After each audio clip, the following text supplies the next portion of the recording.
এতিয়া যেহেতু আৰু এটা ট্ৰেন্ডিং চলি আছে সোশ্যাল মিডিয়াত ইনষ্টেন্ট সাকসেস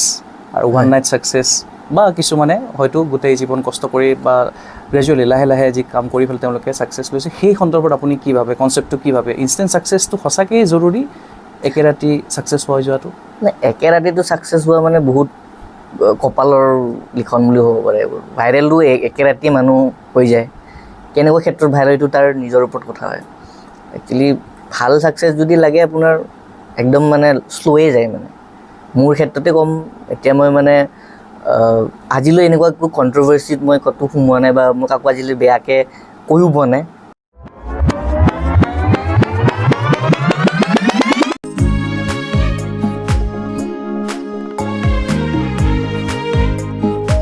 নমস্কাৰ শব্দ পডকাষ্টৰ প্ৰথমটি খণ্ডৰ মাজলৈ মই পংকজে আপোনালোক সকলোকে স্বাগতম জনাইছোঁ হয় দৰ্শকসকল আজি এই বিশেষ অনুষ্ঠানৰ মাজলৈ আমি আমন্ত্ৰণ জনাই আনিছিলোঁ এগৰাকী সুদক্ষ প্ৰতিভাশালী অভিনেতা আৰু লগতে নৃত্যশিল্পী লগতে ইউথ ইনফ্লুৱেঞ্চাৰ হয় আৰু আমি তেখেতক চিনাকি কৰাই দিব বিচাৰিছোঁ আপোনালোকৰ মাজলৈ তেখেত হৈছে জিৰছং ৰংহাং হয় নমস্কাৰ আপোনাক আমাৰ এই অনুষ্ঠানৰ মাজলৈ স্বাগতম জনাইছোঁ হয় দৰ্শকসকল আজি তেখেতৰ পৰা আমি কিছু কথা জানিবলৈ প্ৰয়াস কৰিম তেখেতে যেহেতু এই সাংস্কৃতিক ক্ষেত্ৰখনৰ লগত খুব কম বয়সৰ পৰাই জড়িত হৈ আছে গতিকে তেখেতৰ সেই অভিজ্ঞতা আৰু তেখেতৰ যি কৰ্মৰাজি সেই বিষয়ে আমি বিশেষভাৱে আলোচনা কৰিবলৈ প্ৰয়াস কৰিম পুনতে জিৰছং আপোনাৰ মাজলৈ আগবাঢ়িব বিচাৰিছোঁ এটি প্ৰশ্নৰে যেহেতু আপুনি আজি এই ক্ষেত্ৰখনৰ লগত জড়িত হৈ আছে ইণ্ডাষ্ট্ৰীৰ সৈতে জড়িত হৈ আছে কেতিয়াৰ পৰা আৰু কেনেকৈ আপুনি জড়িত হৈ পৰিলে ইণ্ডাষ্ট্ৰীৰ সৈতে ইণ্ডাষ্ট্ৰীৰ সৈতে মানে তেনেকুৱা একো নাছিল ফাৰ্ষ্টটো মই এনে ছ'চিয়েল মিডিয়া ইউজ কৰিছিলোঁ প্ৰথমে আফটাৰ হাই ছেকেণ্ডেৰী এক্সামৰ পাছত তো তাৰপাছত লাহে লাহে একচুৱেলি ক'বলৈ গ'লে মই ইমান তেনেকুৱা এবাৰ ভাল হেৰি কৰা নাছিলোঁ মানে এতিয়া ভিডিঅ'জ বনোৱা নাছিলোঁ যোনবিলাক মানে নিমিলেই মানে অডিঅ'ৰ লগত হওক বা ভিডিঅ'ৰ লগত মানে কোৱালিটি তেতিয়া নাছিল ন তেতিয়া বেছি ইমান ছ'চিয়েল মিডিয়া ইমান হেৰি নাছিল তেতিয়া আছিল মিউজিকলি বুলি পেলাই কয় বহুত আগৰ ঘটনা হয় একচুৱেলি আই থিংক এতিয়া 8-9 বছৰ চাগে বেছি হৈ গ'ল চাগে তো তেতিয়া এনেকৈ কৰিছিলোঁ তো তাৰ পৰাই মানে অলপমান আগ্ৰহীত হৈ গ'লোঁ মানে এইটো ছ'চিয়েল মিডিয়াৰ প্ৰতি আৰু মানে এনে সৰুৰে পৰাই আছিলে অকণমান ইণ্টাৰেষ্ট নিশ্চয় সৰুৰ পৰা নাছিল সৰুৰ পৰাতো মই বহুত দুষ্ট আছিলোঁ তেতিয়া তো তেনেকুৱা একো নাছিল কলেজত যাই পেলাই মানে বাছ ট্ৰাই কৰি আছিলোঁ আৰু ভিডিঅ' চিডিঅ' বনাওঁ যেতিয়া বেলেগৰ ভিডিঅ' চাই আছিলোঁ তেতিয়া মই একচুৱেলি ফ্ৰী গিফ্ট কাৰণে মই একচুৱেলি এট্ৰেক্ট হৈছিলোঁ বহুত কাৰণ তেতিয়া ইনফ্লুৱেঞ্চাৰ্ছবোৰক মানে ফ্ৰী গিফ্ট বহুত পাইছিলে মানে আকৰ্ষিত হৈছিলোঁ মানে তেতিয়া গিফ্টবোৰৰ কাৰণে তো ময়ো ভাবিলোঁ কি ময়ো ভিডিঅ' বনাম কি ঠিক কালি পৰহি এটা মানে চাগে গিফ্ট চিফ্ট পাম বুলি পেলাই তেনেকুৱা ভিডিঅ'জ বনাই আছিলোঁ আৰু সেইটো কাৰণে বৰ্তমান যিহেতু আমি ইতিমধ্যে জানিব পাৰিছোঁ যে আপুনি বহুতো ভিডিঅ' এলবামত ইতিমধ্যে কাম কৰিছে সেয়া কাৰ্বিয়ে হওক বা ত্ৰিপুৰাৰে হওক বা অৰুণাচল প্ৰদেশ হওক মণিপুৰী হওক বা বিভিন্ন ধৰণৰ ভাষাৰ যি মিউজিক এলবাম বা ভিডিঅ' এলবাম আপুনি কাম কৰিছে প্ৰথমটি প্ৰজেক্টৰ বিষয়ে জানিব বিচাৰিছোঁ আপোনাৰ পৰা প্ৰথমটি প্ৰজেক্ট মোৰ ফাৰ্ষ্ট আছিল জিতুলৰ লগত জিতুলে মোক একচুৱেলি কৈছিল যে মিউজিক ভিডিঅ' এটা আছে বনাব লাগে তেতিয়া মই গম পোৱা নাছিলোঁ কোন আছে মই জাষ্ট গুচি গৈছোঁ আৰু কি ভিডিঅ' এটা বনাব লাগে তো যাম ভাল অপৰচুনিটি এটা আছে তো তাতে গম পালোঁ পংকজ ইংটি দা তাৰপাছত লিলি ৰংফাৰপি তাৰপাছত আমাৰ মোৰ কো এক্ট্ৰেছ আছিল কি নাম আছিল তাইৰ পাহৰি গ'লোঁ ইমান কিবা বেপি নে কি আছিল চাগে হয় মোৰ ইমান ভাল মনত নাই বৰ্ষা বেপি নে কিবা আছিল তো ফাৰ্ষ্ট প্ৰজেক্ট সেই তেনেকৈ আছিল ভাল আছিল তেতিয়া ইমান নতুন নাজানো এতিয়া ভালকৈ এক্টিঙো নাজানো বাট ঠিক আছিল আৰু কাৰ্বি আংলঙৰ বিভিন্ন প্ৰজেক্টত আপুনি কাম কৰিছে সেই বিষয়ে অকণমান যদি আমি জানিব পাৰোঁ কাৰ্বি আংলঙৰ মই গোটেইকেইটা লোকেশ্যন একচুৱেলি ইয়াতেই কৰিছোঁ মই শ্বুট কাৰ্বি আংলং কেতিয়াও যাই পেলাই শ্বুট কৰা নাই এটা পংকজৰ ডাইৰেকশ্যনত কৰিছিলোঁ এটা আৰু এটা জিতুলৰ বাছ সেইখিনিয়ে যিহেতু আমি ইতিমধ্যে উল্লেখ কৰিছোঁ খুব এটা কম বয়সত আচলতে আপুনি বহুতখিনি কাম কৰিবলৈ সক্ষম হৈছে কেনেকুৱা লাগে আচলতে ইমান এটা কম বয়সত কিছুমান বস্তু আমি যেনেকৈ এচিভ কৰোঁ বা আমি নভবাকেও ছাডেনলি কিছুমান বস্তু হৈ যায় বা আপুনি এচিভ কৰিছে সেই সন্দৰ্ভত কেনেকুৱা অনুভৱ হয় তেনেকুৱা একো অনুভৱ হোৱা নাছিল তেতিয়া কাৰণ তেতিয়া একচুৱেলি পঢ়ি আছিলোঁ ন তো ইমান সেইবোৰ বিষয়ে ইমান জানা নাছিলোঁ জাষ্ট ক'ৰবাত ওলাই গ'লে 2-3 মানে চিনি পায় আৰু তেতিয়া ভাল লাগিছিল নিজকে তেতিয়া বহুত প্ৰাউড কৰিছিলোঁ আৰু একদম দুজন তিনিজনেই চিনি পাইছে বহুত, সেইখিনিৰ কাৰণে মোৰ কাৰণে বহুত আছিল তেতিয়া। ইভেন ৰিলেটিভছবোৰো লাহে লাহে ঘৰত কোৱা হৈছিল আৰু তেতিয়া কি এই তোমাৰ ল'ৰাক মই মোবাইলত দেখিছোঁ, টিভিত দেখিছোঁ, মানে ইউটিউবত। তেতিয়া অলপ ভাল লাগিছিল আৰু তেতিয়া মই প্ৰাউড কৰিছিলোঁ আৰু তেতিয়া নিজকে। আৰু যিহেতু দৰ্শকসকলক আমি এটা কথা জনাব বিচাৰিছোঁ, তেখেতক খুবেই ফ'ল' কৰে আচলতে নতুন চামে, যুৱ চামে বহুতে ফ'ল' কৰে। বহুতো এনেকুৱা টেলেণ্টেড বা প্ৰতিভাশালী আছে নিউ কামাৰ,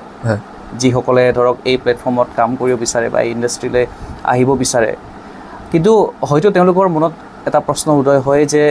আমি ৰাইট প্লেটফৰ্ম পোৱা নাই বা আমি সঠিক ক্ষেত্ৰখন পোৱা নাই। এই সন্দৰ্ভত আপুনি কি ক'ব, যিহেতু আপুনিও এটা তেনেকুৱা এটা ক্ষেত্ৰৰ পৰা ওলাই আহিছে, এটা টাইমৰ পৰা ওলাই আহিছে, গতিকে প্লেটফৰ্ম সঁচাকৈ জৰুৰী নে প্লেটফৰ্ম নোহোৱাকৈও নিজৰ দক্ষতা বা টেলেণ্ট বা প্ৰতিভাৰ জৰিয়তে আমি বহুত কিছু কৰিব পাৰোঁ? কি ক'ব এই ক্ষেত্ৰত? প্লেটফৰ্ম বুলি ক'লে প্লেটফৰ্ম এটা লাগে, হয়, এইটো সঁচা কথা। কাৰণ কিন্তু নিজৰ প্ৰথমে কেপেবলটো বুজি পাব লাগিব, আপুনি কোনটোৰ ক্ষেত্ৰত জড়িত বেছিকৈ হৈ আছে। ইউটিউবত হওক বা ফেচবুকত হওক বা ইনষ্টাগ্ৰামত হওক, আপুনি যোনকোনো এটা বস্তু ভালকৈ ধৰি ল'লে হ'ল, সেইটো বস্তু ধৰিব লাগে একচুৱেলি। মানে প্লেটফৰ্মটো লাগে, ইম্পৰ্টেণ্ট হয়, নহ'লে আপোনাক কোনো বস্তুটো মানে আপগ্ৰেড হৈ নাযায় বস্তুটো, মানে কোনো আপোনাক চিনি নাপাব। কাৰণ আজিকালি নিজৰ ক্ষেত্ৰত আপুনি নিজে ভিডিঅ' ব্লগটোৱে বনাই পেলাই কনচিষ্টেঞ্চি নাৰাখিলে সেইটো বস্তু মানে মাৰ খাই যায় মানে বস্তুটো। তেনেকুৱা মানে কনচিষ্টেঞ্চি চব বস্তু ৰাখিব লাগিব। এটা প্লেটফৰ্মৰ আজিকালি একচুৱেলি চবেও বিভিন্ন প্লেটফৰ্মৰ পৰাই কাম কৰি গৈ থাকে, এটাৰ কাৰণে ভিডিঅ' বনায়, কিন্তু বিভিন্ন ছ'চিয়েল মিডিয়াতে সিহঁতে ছেইম কণ্টেণ্টে বস্তুবিলাক আপলোড কৰে। তো সেনেকৈ মানুহ গ্ৰ'থ হৈ যায়। আপুনি কোনটো নাজানে, আপুনি নিজে গম নাপাব যে এইটো প্লেটফৰ্মত মই ইমান ভিউজ পাইছোঁ বা এইটো মই প্লেটফৰ্মত ইমান লাইক পাইছোঁ, বাট ছেইম ভিডিঅ' আপুনি বেলেগ প্লেটফৰ্মত বেছি লাইক পাই যাব পাৰে। সেইটো কাৰণে প্লেটফৰ্ম এটা ইম্পৰ্টেণ্ট হয় আৰু নিজৰ কেপেবলটো নিজে চাব লাগিব। হয়, আৰু যিহেতু কিছু সময় আগতে আমি আপোনাক সুধিছিলোঁ যে আপুনি তেনেকুৱা বহুতো এলবাম কৰিছে বা বহুত ভাষাতো আপুনি এলবাম কৰিছে, মিউজিক ভিডিঅ'ত আপুনি নিজে অভিনয় কৰিছে। তেনেকুৱা ক্ষেত্ৰত বহুতো বাধা নিশ্চিতভাৱে প্ৰতিজন মানুহৰে আহে, অবষ্টেকলছ আহে। আপুনি তেনেকুৱা ধৰণৰ কোনোবা অবষ্টেকলৰ সন্মুখীন হৈছিল নেকি বা অসুবিধাৰ সন্মুখীন হৈছিল নেকি? তেনেকুৱা আজিলৈ একো অসুবিধা মই পোৱা নাই, কাৰণ যাৰ লগতে মই কাম কৰিছোঁ একদম মানে নিজৰ হিচাপত কাম কৰিছোঁ, একদম নিজৰ মোক ফিল কৰে মানে সিহঁতে। যেনে ত্ৰিপুৰাত কৰিলোঁ মই, তাৰপাছত অৰুণাচলতো যাই পেলাই কৰিছোঁ, একদম নিজৰ হৈ পেলাই সিহঁতে মোক অফাৰ কৰিছিল বা সিহঁতে মোক কৈছিল যে একদম নিজৰ হিচাপত কৰিলে হ'ল, একো প্ৰব্লেম নাই। দেন ত্ৰিপুৰাটো ছেইম আছিল, তাৰপাছত আমাৰ কাৰ্বি এলবামবোৰো ছেমি আছিল। মোৰ ক্ষেত্ৰত এতিয়ালৈকে মানে অবষ্টেকল এনেকুৱা অহা নাই। যিহেতু আপুনি এটা জনজাতিক ৰিপ্ৰেজেণ্ট কৰে, আপুনি কাৰ্বি কমিউনিটিৰ পৰা বিলং কৰে, আৰু এজ এ ডিমৰিয়ান, ডিমৰাটো তেনেকুৱা ধৰক বহুতো প্ৰতিভাশালী তেনেকুৱা আছে, অভিনেতা হওক বা বিভিন্ন সাংস্কৃতিক ক্ষেত্ৰখনৰ লগত জড়িত হৈ আছে। তেওঁলোকলৈ বা তেওঁলোকে যি আজি কাম কৰি আছে বা আপুনি যি কাম কৰি আছে, কি ভাবে মানে যে হয়নে ইয়াৰ পৰা ভৱিষ্যত আমি আগবাঢ়িব পাৰোঁ বা তেনেকুৱা ধৰণে ভৱিষ্যতে আমি লৈ যাব পাৰোঁ, আমাৰ ডিমৰীয়াৰ সাংস্কৃতিক ক্ষেত্ৰখনক আগুৱাই লৈ যাব পাৰোঁ, তেনেকুৱা ভাবেনে আপুনি? হয়, লৈ যাব পাৰি, কিন্তু মানে চব বস্তুত মানে মই এটাই ক'ম যে ইমান জল্দি হাৰ মানিব নালাগে বস্তুবোৰত। কি ঠিক আপোনাৰ কপালত বেলেগো বস্তু থাকিব পাৰে, কিন্তু মানে যোনটো আপোনাৰ মনেদি কয় সেইটো আপুনি কৰি যাওক। কি ঠিক লাইফত আপোনাৰ বেলেগ ৰাস্তাও থাকিব পাৰে, সেইবোৰো কৰিব লাগে। এইবোৰ যদি আপোনাৰ মনেদি কয় যে ভিডিঅ' বনাব লাগে, এও বনাব এৰিব নালাগে, কৰি থাকিব লাগে যিবোৰ কাম থাকিব লাগে। মোৰ মতেতো সেইটোৱে আৰু। হয়, এতিয়া যিহেতু আৰু এটা ট্ৰেণ্ডিং চলি আছে ছ'চিয়েল মিডিয়াত, ইনষ্টেণ্ট ছাকচেছ আৰু ওৱান নাইট ছাকচেছ, বা কিছুমানে হয়তো গোটেই জীৱন কষ্ট কৰি বা গ্ৰেজুৱেলি লাহে লাহে যি কাম কৰি পেলাই তেওঁলোকে ছাকচেছ লৈছে। সেই সন্দৰ্ভত আপুনি কি ভাবে, কনচেপ্টটো কি ভাবে? ইনষ্টেণ্ট ছাকচেছটো সঁচাকৈয়ে জৰুৰী, একে ৰাতি ছাকচেছ হৈ যোৱাটো? মানে একে ৰাতিটো ছাকচেছ হোৱা মানে বহুত কপালৰ লিখন বুলি ক'ব পাৰে। এইবোৰ ভাইৰেলটো একে ৰাতিয়ে মানুহ হৈ যায়, কেনেকুৱা ক্ষেত্ৰত ভাইৰেল এইটো তাৰ নিজৰ ওপৰত কথা হয়। একচুৱেলি ভাল ছাকচেছ যদি লাগে আপোনাৰ একদম মানে শ্ল'ৱে যায়। মানে মোৰ ক্ষেত্ৰতে ক'ম, এতিয়া মই মানে আজিলৈ এনেকুৱা একো কণ্ট্ৰভাৰ্চিত মই ক'তো সোমোৱা নাই বা মই কাকো আজিলৈ বেয়াকৈ কৈও পোৱা নাই। মানে তেনেকুৱাই আৰু মোৰ লগত আজিলৈকে চাগে বেয়া বুলি ভাবিব পাৰে, কিন্তু মানে সিহঁতৰ প্ৰতি মোৰ কোনো বেয়া নাই। তো সিহঁতে মই মুখ ঢুকাইকৈ মই কাকো আগত যাব, মানে সেনেকুৱা মই চিটুৱেশ্যন অহা নাই এতিয়ালৈ। ছাকচেছ লাহে লাহে হওক, একো প্ৰব্লেম নাই, বাট ভালকৈ চবৰ লগত গুচি গ'ল, মোৰ হিচাপত সেইটো হ'ব লাগে।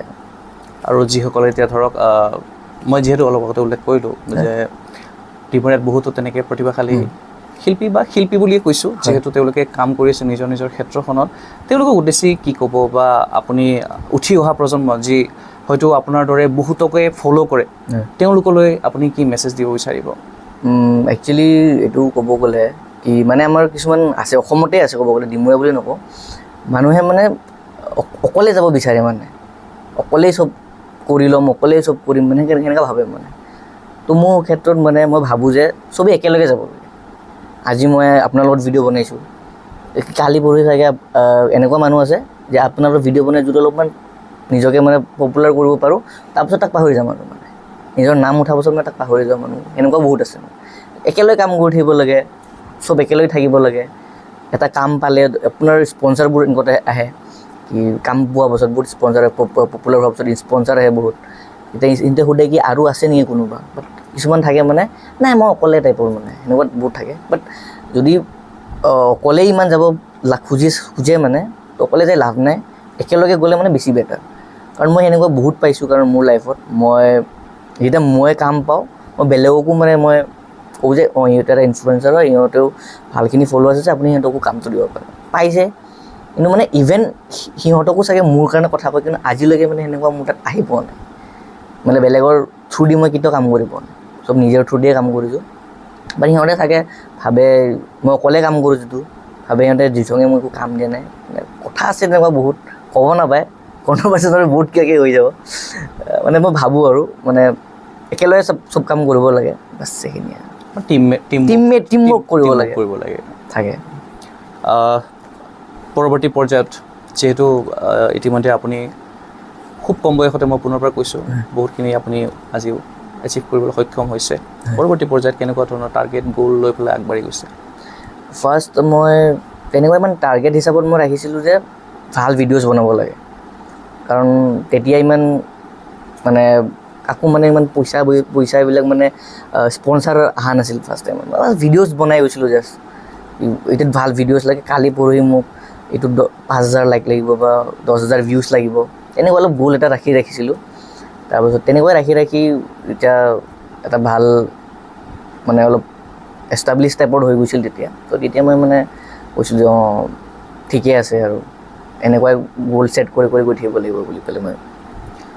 আন এটা প্ৰশ্ন আপোনালৈ আগবঢ়াইছোঁ যিহেতু আপুনি উল্লেখ কৰিলে যে স্পনচাৰৰ কথাটো সেই স্পনচাৰবোৰ আচলতে কেনেদৰে সেই প্ৰচেছটো কেনেকুৱা বা যিহেতু উঠি অহা প্ৰজন্মই বহুতেই সেই মানে টপিকটোৰ বিষয়ে নাজানে গতিকে আপুনি যদি অকণমান আমাৰ দৰ্শকসকলক উদ্দেশ্যি কয় এই বিষয়ে অকণমান ফাৰ্ষ্ট মই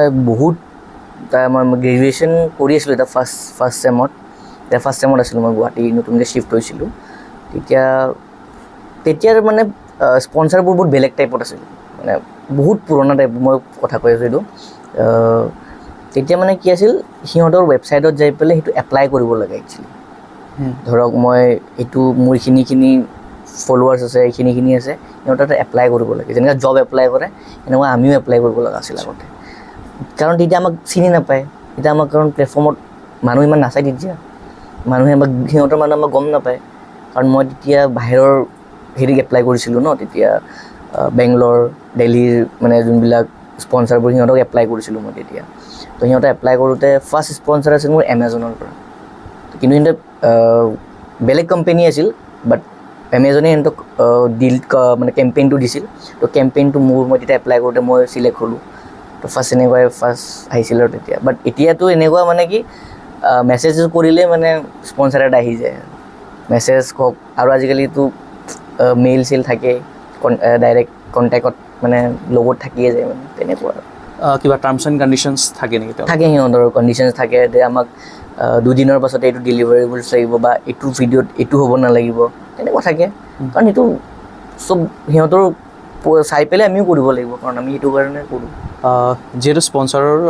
দুটা টাইপ আমি জানিবলৈ পাইছোঁ বাৰ্টাৰ ছিষ্টেম বা আপোনাৰ পেইড প্ৰমোশ্যন য়েছ তো সেই বিষয়ে অকণমান যদি জানিব পাৰে হয় বাৰ্টাৰ ছিষ্টেমত ধৰি লওক সিহঁতৰ প্ৰডাক্ট থাকিব এটা বা এটা মানে ধৰক হোটেল এটাত ইনভাইট কৰিল ধৰি লওক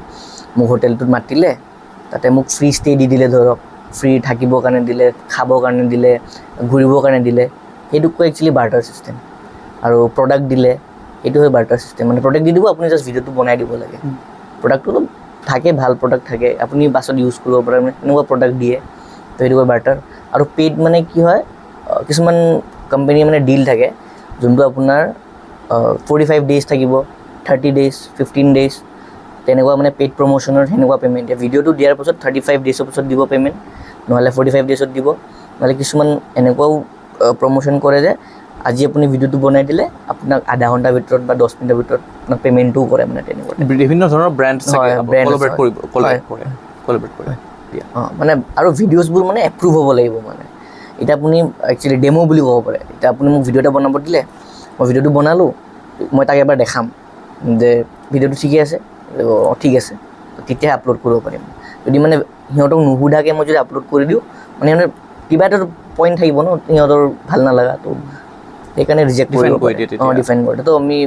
আৰু এবাৰ সুধি লওঁ যে এইটো হৈছে, তো সিহঁতে আৰু ব্ৰেণ্ডক দিব, ব্ৰেণ্ডে ক'ব যে ভিডিঅ' ঠিক আছে, ঠিক আছে, তো তেনেকুৱা টাইপৰ। এটা মিউজিক ভিডিঅ'ৰ জেনুইনিটি কিমান জৰুৰী? মানে জেনুইনিটি ধৰক আপুনি জেনুইনলি আপুনি সেই ভিডিঅ'টোৰ জৰিয়তে ভিউজ যিটো আমি পাওঁ, ভিউৱাৰ্ছৰ ক্ষেত্ৰত কথা কৈছোঁ মই, জেনুইনিটি আৰু কিছুমান আজিকালি আৰ্টিফিচিয়েলি তেওঁলোকে ভিউৱাৰ্ছ বহুতে বঢ়াবৰ প্ৰয়াস কৰে, বিভিন্ন ধৰণৰ বুষ্টিং কৰে। তাৰ এডভান্টেজ আৰু ডিছএডভান্টেজটো যদি অকণমান আপোনাৰ পৰা জানিব পাৰোঁ। বুষ্টিঙৰ ক্ষেত্ৰত নাজানো, বাট যদি ভিউজ জেনুইন ভিউজ আহে ন, বহুতখিনি মানে একদম মানে ক'ব গ'লে বহুত ভাল হয় মানে জেনুইন ভিউজ, কাৰণ মানুহে আপোনাক চিনি পাব তেতিয়া ভিডিঅ'জ। একচুৱেলি মই নিজেই নাজানো মোক মোৰ কাৰ্বি আংলঙত কিমানে চিনি পায়, কিন্তু সিহঁতে মোৰ ভিডিঅ' চাইছে, দেখিছে, এনে মোৰ ভিডিঅ' প্লে' কৰে, দেখিছোঁ জিৰচং হয়, দেখিছে, ই ভিডিঅ' বনাই থাকে, ই আমাৰ কাৰ্বি ভিডিঅ', বা ই বেলেগ জাতিৰে মই বনাওঁ, মই গাৰো বনাওঁ, মই কাউবুৰু বনাওঁ, তাৰপাছত অৰুণাচলী মই বনাইছিলোঁ, তাৰপাছত মণিপুৰী মই আগতে বহুত বনাইছিলোঁ, নেপালী বনাইছিলোঁ। তো তেনেকুৱা মানে জেনুইন যোনটো ভিউজ আহে তেতিয়া মানুহে চিনি পায়। মই যদি ধৰক এতিয়া ভিডিঅ' এটা বনালোঁ, তাতে বুষ্টিং লগাই দিলোঁ, মানুহে যে স্ক্ৰল কৰি থাকিব, চাব আহিব, তাতে পপ আপ হ'ব, বাট সেইটো চিয়'ৰলি নাচায়, মানে কোন হয় কি হয় ফাৰাক নপৰে ন বস্তুটো, চাইছে চুৱাইপ কৰিছে, তেনেকুৱাই আৰু। মানে যদি জেনুইনলি চাই মানে মানুহ চিনি পায়, তো অবভিয়াছলি তাক এপ্ৰিচিয়েট কৰিব মানুহে, যদি ভাল লাগে, তেনেকুৱা মানে জেনুইনিটিটো ভাল লাগে ক'ব গ'লে। আৰু এটা কথা কৈছোঁ, যিহেতু আপুনি ইউথ ইনফ্লুৱেঞ্চাৰো হয়, আৰু আচ্ছা কি প্ৰব্লেম হয় ধৰক তেনেকুৱা সমস্যা থাকে নেকি যে বেছি ফলোৱাৰ্ছ থাকিলেও মানুহৰ অকণমান প্ৰব্লেম হয়, বা ফলোৱাৰ্ছ থাকিলে ভাল, তেনেকুৱা কিবা এডভান্টেজ ডিছএডভান্টেজ? তেনেকুৱা আছে, এতিয়া এডভান্টেজো আছে, ডিছএডভান্টেজো আছে তেনেকুৱা। তেতিয়া মানে কি হয় কিছুমান ক্ষেত্ৰত আৰু, তো মই চব জেগাত মানে যোনটো মই আগতে অলপ উৎপাত কৰি ঘূৰি ফুৰা টাইপৰ আছিলোঁ ন, তো সেইটো বস্তুটো কৰিব নোৱাৰোঁ আৰু এতিয়া মানে। তো ৰিচেণ্টলি এনেকুৱা বহুত কেছ হৈছে মোৰ লগত, সেইটো বস্তুটো ভিডিঅ'ত আহিছেও বহুতবাৰ, কিন্তু মই তাৰপিছত ৰিকুৱেষ্ট কৰি মই ভিডিঅ'টো ডিলিট কৰাইছিলোঁ আৰু এনেকুৱা বহুত, কাৰণ মই উৎপাত কৰি ঘূৰি থাকোঁ। তেনেকুৱা আৰু কথাবোৰ। অলপমান এডভান্টেজো আছে, কি আপোনাক ক'ৰবাত গ'লে বা চিনি পায়, ৰেষ্টুৰেণ্ট গ'লে কিছুমান চিনি পায়, তেনেকুৱা টাইপৰ ভাল লাগে আৰু তেতিয়া এইবোৰে। যিহেতু আমি অনুষ্ঠানটিৰ শেষৰ পৰ্যায় পাইছোঁহি, পুনৰবাৰ শেষ প্ৰশ্ন, আপোনাৰ আজিৰ এই যি হয়তো আংশিক ছাকচেছ বুলিও মই কওঁ, বা বহুত ভাল ছাকচেছ আপুনি হৈছে, ইয়াৰ আঁৰৰ ব্যক্তিজন যদি মই কওঁ, বা শ্ৰেয়টো আপুনি বা ক্ৰেডিটটো কাক দিব বিচাৰে, আৰু লগতে এজ এ ডিমৰীয়াবাসী হয় কি মেছেজ থাকিব ৰাইজলৈ? মোৰতো ফাৰ্ষ্ট ক'ব গ'লে মোৰ মা পাপাই, কাৰণ মানে মানা কৰা নাই মানে কেতিয়াবা আজিলৈ, মই যি কৰিব খুজিছোঁ মানে কৰিব দিছে। কিছুমান থাকে পেৰেণ্টছ, এই কি ভিডিঅ' বনাই থাকক, নালাগে কৰিব, তেনেকুৱা টাইপৰ মানে আজিলৈ মোক কৈ পোৱা নাই আৰু। মানে কয়হে আজিকালি কি ভিডিঅ' নবনাওঁ যে, সেনেকুৱা কয় মানে মোক, কি ভিডিঅ' নবনাওঁ, এদিন টাইম পোৱা নাই, কিবা মোৰ মন যোৱা নাই, তাৰপৰা মই এনেকৈ কৈ দিওঁ আৰু, তেতিয়া যেতিয়া বনাই থাকিলে কৈ থাকে আৰু এনেকুৱা। ৰাইজলৈ এইটোৱে ক'ম যে যদি কোনোবা নিউ মানে ইউথ ট্ৰাই কৰিব বিচাৰিছে, ফাৰ্ষ্ট মানে কনচিষ্টেঞ্চি ৰাখিলে হ'ল, ভিডিঅ'জ বনালে হ'ল, যি ভাল লাগে, এক্টিং ভাল লাগে আপোনাৰ, ধৰক লিপচিং কৰি ভাল লাগে, বা ভ্লগছ বনাই ভাল লাগে, কৰিব লাগে, কৰি থাকিলে হ'ল। আৰু আপুনি আজি দুটা কথা ক'ব পাৰে, মানে শিকিব, কালিও নেক্সট আৰু বেটাৰ হৈ যাব মানে। তো সেইকাৰণে মানে যদি ভিডিঅ'ছ লাইনত বা এইটো প্লেটফৰ্মত বা এইটো লাইনত যাব মন আছে তো কনচিষ্টেঞ্চি ৰাখি থাকিব ডেইলি ভিডিঅ'ছ বনাই থাকিব কোনোবা ভালেই হওক লাগিলে তোমাৰ আপোনাৰ এডিটিঙেই বেয়া হওক লাগিলে একদম বেকাৰ এডিটিং হওক এই 2বাৰ এডিটিং কৰাৰ পাছতে 3 নম্বৰ বাৰটো বহুত মজা হ'ব মোৰো ফাৰ্ষ্ট এনেকুৱা হৈছিল তো আপোনালোকে ট্ৰাই কৰি থাকক ভাল আপোনালোকো মানুহ চিনি পাব কনচিষ্টেঞ্চি ৰাখি থাকিলে হ'ল এইটো বস্তুত কনচিষ্টেঞ্চি ৰাখিবই লাগে যোনটো মানে ইনফ্লুৱেঞ্চাৰ লাইনত হওক বা ছ'চিয়েল মিডিয়া লাইনত কনচিষ্টেঞ্চি ৰাখিলেহে ছাকচেছ এটা আছে হয় ধন্যবাদ জিছং হয় দৰ্শকসকল এয়া আছিল আমাৰ আজিৰ অতিথি জিৰছং ৰংহাং আৰু এগৰাকী সুদক্ষ অভিনেতা সুদক্ষ এগৰাকী ইউথ ইনফ্লুৱেঞ্চাৰ আৰু তেখেতক এই চেগতে আমি আমাৰ এই অনুষ্ঠানলৈ আমন্ত্ৰণ জনাই তেখেতক আন্তৰিক কৃতজ্ঞতা জ্ঞাপন কৰিছোঁ ইমান ব্যস্ত কৰ্মসূচীৰ মাজতে আমাক আজি এই সময়কণ দিলে পৰৱৰ্তী পৰ্যায়ত আমি নিশ্চিতভাৱে জিৰছঙৰ দৰে আৰু সুদক্ষ অভিনেতা বা সুদক্ষ সাংস্কৃতিবান মানুহ যাতে আমি পাই থাকোঁ তাৰে কামনা কৰিছোঁ আৰু আজিৰ এই খণ্ডটিৰ পৰা বিদায় লৈছোঁ